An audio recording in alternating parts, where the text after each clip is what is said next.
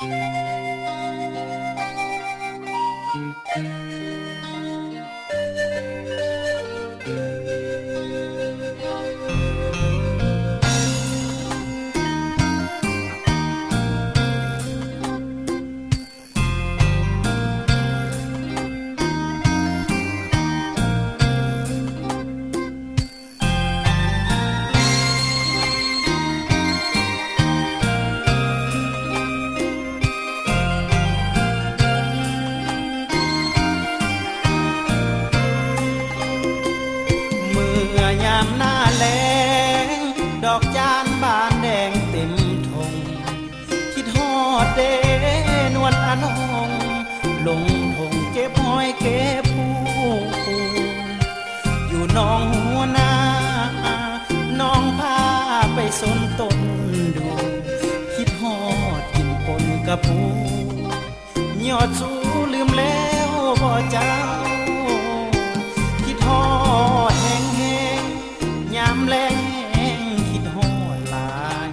สองเฮาเคยเก็บมาขายใส่ตาบ้านนาของเฮาคิดฮอดกำแพงคิดไปแล้วก็ใจเงาอายเองคิดถึงบ่เศร้ายามเจ้านี้จากอายไปน้องเข้ามาเฮียนภาคเพียนน้ำเฮียนศึกษาเฮียนต่อระดับวิชาภาษาอยู่วิทยาลัยเฮียนต่อสั้นสูงป้าลุงพ่อแม่ดีใจ3 ปีจบวิทยาลัย3 วัยตั้งใจเถิดนาคิดฮอดคำเพลงแก้มแดงให้คืนบ้านเฮาเฮียนจบแล้วคืนบ้านเก่าสองเฮามาเข้าวิวาพี่น้องเพื่อนฝูงป้าลุงซื่นสมกุลาหวังไว้ฮับใบปัญญาแก้วตาสองเฮาพบกัน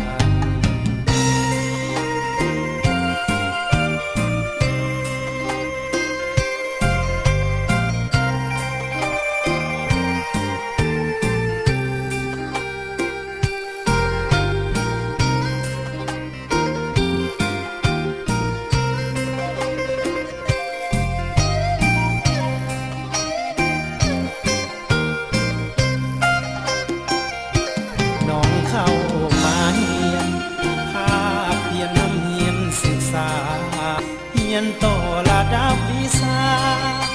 ภาษาอยู่วิทยาลัยเฮียนต่อสั้นสูงป้าลุงพ่อแม่ดีใจ3 ปีจบวิทยาลัย3 วัยตั้งใจ